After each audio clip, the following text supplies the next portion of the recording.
A historic peace deal in Colombia that ends more than 50 years of conflict. Hello, I'm Anand Naidu, and this is The Heat.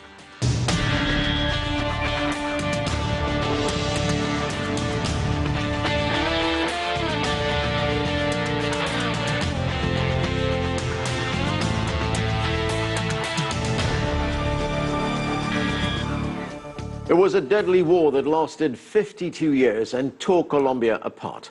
Some 220,000 people were killed in the conflict and more than 7 million were displaced. But on Monday, the Colombian government and the Revolutionary Armed Forces of Colombia, better known as the FARC, finally brought an end to the conflict, the last armed conflict in Latin America, with a signing ceremony in Cartagena. Although the deal still needs to be voted on by Colombians at the beginning of next week, many are already celebrating this as a major new start for their country. We begin with CCTV correspondent Toby Muse, who joins us from Cartagena. And Toby, you were there in Cartagena to witness the peace deal signing ceremony. How did that event go, and what did both sides have to say? How significant is this for Colombia? This was a day that millions of Colombians never thought they would see. The president of Colombia sitting down to put an end to a 52-year civil war with the FARC. But that's what we saw. President Juan Manuel Santos signing a peace accord with the guerrilla leader known as Timochenko, whose real name is Rodrigo Londoño. And I think we're going to have to get used to now calling him Rodrigo Londoño rather than his war name Timochenko. It was a very emotional day. At one point, they asked for a moment of silence, and various people among the 2,500 guests began to weep silently. And it's important to remember, there's not one family in Colombia, rich or poor, who has not been affected by this war somehow. But there were also lighter moments. Seemingly, there were various air shows to coincide with the signing, and it seems the timing was a bit off. So 3 jets that are supposed to be coming at the end of the speeches roared over as Timochenko was giving his speech. And he was visibly startled by this, a testament to how deadly those airstrikes on the guerrillas have been. But he collected himself and said, well, at least they're here today to celebrate peace and not drop bombs on us. He also said later, which probably provoked the biggest round of applause, he publicly apologized. He said, in the name of the FARC, we apologize for all the hurt and pain that this conflict has caused. But also, a final thing, it was a deeply symbolic day. Everybody was dressed in white, and the pen the president and Timochenko used to sign this agreement is a pen made from a bullet. And on the side of that pen, it says, bullets wrote our past, education, our future. There's a real sense that a new Colombia can be built after the signing of this peace agreement. Right, so Toby, the peace deal has been signed. What are some of the major challenges that lie ahead? Well, perhaps the biggest challenge will be tackling the paramilitaries, the far-right paramilitaries. These have been the old enemies of the guerrillas. These are illegal right-wing militias. They're often financed by drug trafficking, and they've been fighting with the guerrillas for at least 2 decades. Now, this is the leap of faith that the FARC are doing. They are getting ready to disarm. So now it's incumbent upon the guerrillas to now protect the guerrillas as they're now unarmed, and they need to tackle these paramilitaries. In practical terms, the next step is going to be a plebiscite. That will be next in the coming week. Colombians will go to the polls and vote on whether they approve this peace deal or not. Polls seem to suggest that Colombians are in favor and this peace deal will be approved. But the FARC privately are saying they want to see a minimum of 70% approval for this peace deal. They say anything less could be a bad sign. The FARC say, just as they know they need to change, they need to transition from an armed revolutionary group to a political party, Colombia needs to change. Colombia needs to be ready to welcome these ex-guerrillas with open arms, give them jobs, have them as neighbors. And in the past, Colombia has not been welcoming to those who have laid down their arms and tried to reintegrate into Colombian society. Thanks, Toby. That's CCTV's Toby Muse reporting from Cartagena. And joining me now from Chicago is Eunice Mina Escobar. She works with the Colombian diaspora, and she's the chairwoman of Witness for Peace. Also with me here in Washington, in the studio, is Michael Schifter. He's an adjunct professor of Latin American Studies at Georgetown University. Welcome to both of you to the show. Michael, let me start with you. You just got back from that signing ceremony in Cartagena. What was the atmosphere like there, the mood? Well, it was extremely emotional and very moving. This was an historic moment, and some people were crying, some people were cheering, some people were just meditating and reflecting on what has been a very painful, over half a century of armed conflict in a country that has had enormous cost, human costs, economic costs, and has really been damaging, and a sense that this may be a new chapter for the country. You can certainly feel that. So you got the sense that peace is here to stay? I think so, yes. At least between the FARC and the government, most of the FARC and the government, that there was a commitment to adhere to the terms of the agreement, and that this was going to end this chapter. It doesn't necessarily mean Colombians are aware that there are enormous problems and challenges. There are the paramilitaries, as was just discussed. There's a smaller guerrilla group still out there called the National Liberation Army, which about 1,500 fighters. There's still no peace with them. The drug trade is flourishing. That also contributes to violence. So no one has any illusions that all of a sudden peace is going to break out in the whole country. But this is very, very significant, and there was a sense that this is the end of a period and opens up opportunities for the country. Okay, let's go to Eunice Escobar in Chicago. And Eunice, what do you make of this peace deal that was signed in the last few days? I also feel very hopeful with this peace agreement. I strongly believe that this is something that is going to benefit all Colombians, and specifically the Afro-Colombians and the indigenous communities that have been suffering from this war. Michael, the deal's been signed. Now comes the implementation phase of that deal, you know, the nuts and bolts that will have to be done. One of the things is that the FARC fighters will now have to hand over their weapons to UN inspectors. Mm-hmm. What are the major challenges that will come in the next few days and weeks? Well, this is going to be a complicated process. The agreement is complicated, and the implementation is even more daunting in some ways. And yes, the FARC is going to be going to what's called concentration zones, and there's going to be a process of procedures whereby they hand in their arms to UN inspectors. There could be a verification mechanisms that are put in place. But these are, in practical terms, not easy to carry out. We'll see whether all of the FARC units comply. We'll see how the bureaucracy is organized in order to administer all of this. This is something, I think it's important to know that this is uncharted territory. This is everybody. That's why there's such intense interest in this whole process, because the Colombia formula for ending this armed conflict and implementing the accords is something that I think hasn't been tried before. So again, it's going to be difficult. The resources are required, and institutions are required, and the FARC needs to sort of comply, and the government needs to do its part. And everything has to kind of work together. It's all laid out, but whether it actually works in practice we'll have to see. All right. Eunice, of course, we have all these different challenges that both the government and the FARC will face. One of the things that happens in the next few days is that we will have this referendum when Colombians themselves will vote on whether this is a deal that's acceptable to the country. Do you think it will be approved? I have a lot of hope that it's going to be approved. I've been monitoring a lot of the grassroots organizations in Colombia, mobilizing every day. I can feel a lot of enthusiasm for the Colombian people. We're ready for peace, and I'm very much sure that the C is going to win. The yes to peace is going to win. It has been very interesting to see how many groups, the Afro-Colombian communities, the indigenous, are so involved, mobilizing. Every day I received emails from different organizations, pictures. Everybody seems to me that is very hopeful that the peace is going to be signed, that Colombia is going to say sí to peace or yes to peace. So, Michael, obviously lots of emotions here over this deal in Colombia. There are many, many Colombians who oppose this deal, among them the former president, Álvaro Uribe. Do they offer any kind of alternative? Well, I think what Uribe is saying is that he would have gotten a better deal.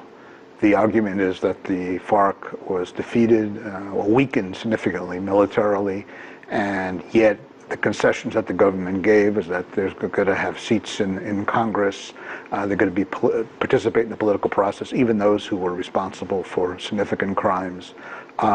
This process of justice is not entirely clear. There are reparations, but they won't be going to jail. Uribe claims they won't be going to jail, then Santos thinks there will be punishment, so it depends how you define punishment. But basically, that's the argument of Uribe, that not that we were going to defeat them militarily, but since they were so weakened, the government could have come up with an accord that had stronger terms for the FARC, and they could have paid the price for the crimes that they committed. And I think one has to recognize that Uribe has supporters. And I spoke to people in Cartagena, not inside the convention center, but outside on the streets, and who were going to vote no next Sunday because they felt that the FARC really should go to prison, and they felt they weren't going to, and they were being let off too easily. I agree that the yes or sí vote is likely to win. I think that it's very successful in moving ceremony will give a boost to the yes vote next Sunday. But whatever happens on Sunday, the country is divided. And the fact that it's divided, that there's no consensus, is going to make it more challenging, I think, to implement the accords going forward. But was there a feeling in government that this wasn't just about winning and losing? This was about bringing the country together. This was about winning hearts and minds as well. And to that end, they had to make these concessions. Well, that's the argument. The argument is they would have preferred, they say that they would have preferred a better deal too. But that was simply not politically possible. And that it's better to have a deal and stop this fighting between the FARC and the government that's been going on for half a century than to have no deal because and insist on them going to jail. They would have rejected that, and the conflict would have continued with enormous costs for the country. And that's their position. And so in the ideal world, the terms would have been different. The FARC would be going to jail. They wouldn't be participating in the political process, but the FARC wouldn't accept that. And so this was the concession that was made for the higher good of bringing this very bloody, awful, costly conflict to an end. Eunice, what are your thoughts on this? Are most Colombians going to accept the fact that there will be amnesty granted to FARC fighters? Some of them have been accused of very serious crimes, of kidnapping, of murder.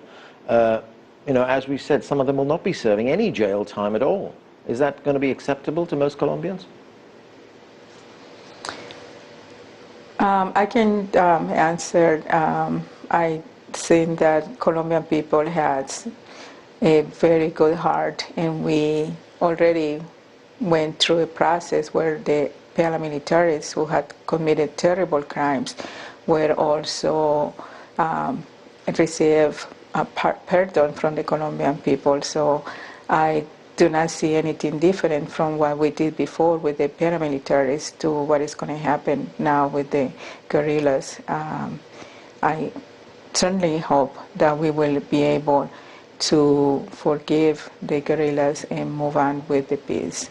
And I just wanted to add that this is just the signing of the agreement, but the peace, we're going to start forming all Colombians together, and it's a process that is going to take long, but we'll succeed.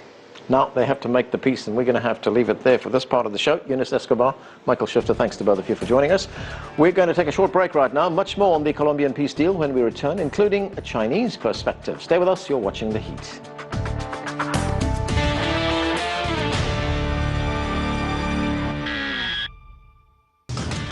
Welcome back to the show. We're talking about the historic peace deal in Colombia that was signed in Cartagena on Monday. Joining me now here in Washington is Gustavo Alegret. He is a political correspondent and television anchor with the international news channel NTN24. Joining us from Beijing is Jiang Xuexue. He is a former deputy director of the Institute of Latin American Studies at the Chinese Academy of Social Sciences. Welcome to both of you to the show. Gustav, let me start with you. What do you believe it will take for this peace deal to succeed? Are you hopeful that there will be a lasting peace now in Colombia? I think it's a big step for Colombia and for Latin America. In my opinion, this deal is the end of the Cold War in the Western Hemisphere. There are other examples around the world that the Cold War is still on, like North Korea. But in Latin America, after the new era of relations between the United States and Cuba, that was the last chapter of this era. And it's going to transform radically Colombia and the region, because this has influence not only in Colombia, but in Venezuela and in Cuba. And for the left movements in the region, the FARC is disappearing. So now there is only one way, which is democracy and dialogue, not bullets. And yeah, the process is going to be difficult to implement. The Colombian society is divided, it's deeply divided. And we'll see what happens this coming Sunday when Colombians are going to vote. But it's historical, and it's going to transform not only Colombia, but the region as a whole. Right, we'll get to that referendum this coming Sunday in a moment, but first let me ask you about something you just mentioned, and that is transformation in Colombia. There was something very symbolic that took place at the signing ceremony. In fact, the pens that were used at the signing ceremony had an inscription on their side, and it said, "Bullets wrote our past, education our future." So what can we expect? That was symbolic, but in my opinion, the most important part of that ceremony was when Timochenko, the head of the FARC, say sorry to the victims. That was the major step in the process. And that moment, and the pen that they use, a bullet transformed into a pen, it's a symbolic transformation. So there is no more war, at least with the FARC, because we don't have to forget that there is other guerrillas in Colombia, like the Ejército de Liberación Nacional, which is another terrorist group that is still acting in the territory. So yeah, the guerrilla is, the FARC is the main one, but there are others in the region, and the government wants also to start conversation with them. The pen was symbolic, and I think everything in that ceremony was very thought. Every step, the color, who talked, what the character said, and it's a message to the Colombian society. Now starts a new era of Colombia. Mr. Jiang, as Gustav points out, this is a historic deal in Colombia, the beginning of a new era, as he's just told us. How does China see this agreement? Well, I would say that this is really a very good news for China. And to tell you the truth, personally, I've been to Colombia twice. Once to Cartagena and the other time to its capital. Well, when I was walking in the streets, I had a kind of a concern. Perhaps I was afraid that probably a bomb will explode on the roadside. So I was a little bit afraid of this kind of things. And now I think everybody in China will be very happy to hear about this piece of good news. And as you know, that Colombia is a very nice country. And the Chinese companies will be very happy to hear that. And also let me tell you that according to the Chinese Foreign Ministry, it is said that China welcomes this kind of peace deal, and this peace deal will make some kind of contributions to the world peace and also development in the future. So China will be very happy to this kind of peace deal. So Gustav, this war that lasted more than 50 years, a very bitter war that divided Colombia. Now, of course, the FARC will integrate into Colombian society. How difficult is that going to be? Well, there are hundreds of thousands of victims, people who have died, families who remember the loss of one of their relatives. And when you're going to see the person who is responsible of that murder in your parliament, in your Senate, taking the stage and just saying something or addressing to the nation, how are you going to feel? I mean, this is a long process, it's a way, and this is only the beginning. There are questions about this peace process. What about the impunity? I mean, if you go to Colombia, to Bogota, to Cali, to Cartagena, and you kill someone, you get 10, 15, 20 years imprisoned.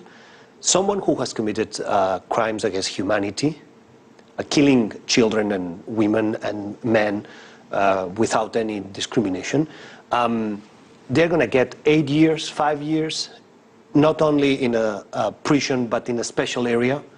And this is difficult for a society who has suffered a lot. And this is only one example of why critics inside the Colombian society believe that this is not a good agreement. In my opinion, it's the beginning. I mean, in the 21st century, there is no reason for a war. I mean, dialogue and try to understand the other, it's the way. No bullets, no violence, but dialogue. But yeah, the implementation process is, has some question marks that are reasonable. Yesterday I was talking with some people who participate directly with this Colombian process. And off the record, that person says, those questions are reasonable. We have to deal with them. I am in favor because I am part of the government, but the people who don't believe in this process, who has questions, they have some rights to believe that. Because the FARC now becomes a political party. This is a guerrilla group that fought a war, now becoming a political party. And not just that, they are granted, what, 10 seats in parliament? Yeah. And the question is, those seats are going to be granted for a period, for a certain period of time. And after that, it's the people who is going to vote. But what happened? There are certain areas in Colombia that are only controlled by the FARC. There is no institutionality. And the question is how those areas with citizens that they are going to vote and they are controlled by the FARC with no institutional structure in those areas are going to vote. Are they going to feel still the threat of the guerrilla around? Are they going to vote freely? And this is a question that it's fair to ask if you want to analyze the process. And after that period, society will be free to decide. But for a certain period of time, I don't remember how many years, those members of the FARC are going to have those seats for granted. Mr. Jiang, you mentioned a moment ago that Chinese companies will be pleased at the outcome of these talks and the peace deal that has been signed. China already has pretty significant economic relations with Colombia. Now that this peace deal is a done deal, do you expect that relationship to expand significantly? Oh yes, definitely. You know, Colombia has lots of resources, and Chinese companies want to make all kinds of investment over there. And just as far as I can remember, that was the year 2011. 4 Chinese workers working for a Chinese oil company were kidnapped by a kind of a people which was believed to be FARC.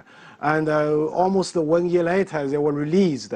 So you can see that Chinese companies are quite concerned about their safety. So now the deal is done. So Chinese companies will be very happy to make investment without any concern over their personal safety. So this is really a nice news. Gustav, sorry, go ahead. Not only Chinese, but other companies from the United States, from Europe, from Asia in general. So when you are thinking, you are a member of a board of a big company, and you're looking for new investments, and you look at Colombia, and Colombia is still a country in war, you think twice before accepting this or voting in favor of this investment. Now Colombia has no war. So not only Chinese companies are going to be interested, and this is going to increase the competitors for the same market, which is going to be good for the Colombian economy. The next big thing that happens in Colombia, a referendum, as we've been saying, next Sunday. That's when the Colombian people will have their say on this peace deal. Do you expect it to be approved? Yeah, absolutely. Especially because rules have changed. The government changed the level of the minimum vote in favor in order to approve the peace deal. I mean, I think everything is set up in order to make this peace agreement approved by the Colombian society. The question is, how big is going to be the no?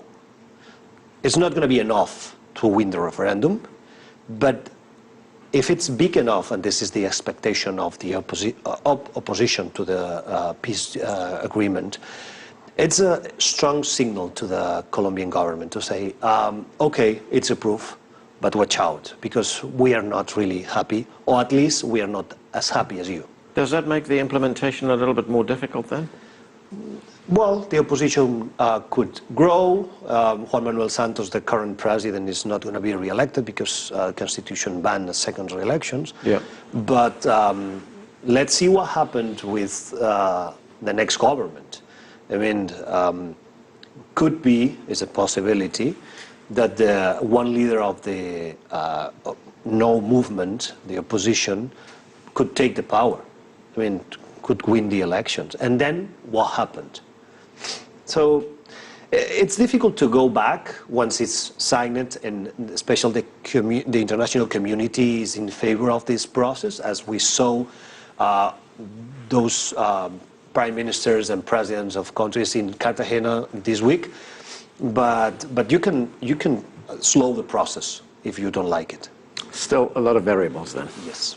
And that's where we have to leave it. Thanks to both of you for joining us. That's it for this edition of The Heat. We'd love to hear from you.